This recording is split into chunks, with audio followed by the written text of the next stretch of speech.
আছে মাতলা। আচ্ছা এইটা মাতলা তাই তো? সামনে একদম বোর্ডের সামনে থেকে যে নদীটা ওটা হচ্ছে মাতলা, যেটা বে অফ বেঙ্গলে গিয়ে মিশেছে। একটু রাইট হ্যান্ড সাইডে ঘুরলে দেখতে পাবেন আরেকটা নদী আছে, যেটা হচ্ছে আপনার হেড়ো ভাঙা বলে বা হেড়ো ভাঙি বলে।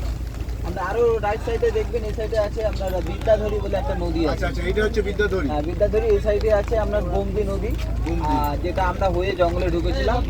আর এবারে যে নদীটা দিয়ে আমরা আসলাম এটা ছিল আপনার গাজীখাল। তাহলে এটা মানে পাঁচটা নদীর মুখ। পঞ্চমুখী নদী, পাঁচটা নদীর মুখ মানে এক জায়গায় হয়েছে। আর এই দেখো মানে ছোট অনেক কিন্তু ছোট ছোট নৌকাও আছে সব মাছ ধরার জন্য। আর কত বড়, অসাধারণ লাগে। এই একটা মুখ, দারুণ। এই একটা মুখ, 1 2 ওই 3 এই 4 আর এই আমরা আসি 5। পঞ্চমুখী, এটা পাঁচটা নদীর মুখ। পঞ্চমুখী নদী হ্যাঁ দাদা যেটা বললো। আচ্ছা বলছি, আমরা মোটামুটি তোমাকে কাছাকাছি চলে এসেছি। আপনার রেডি হয়ে নেবেন নামার জন্য।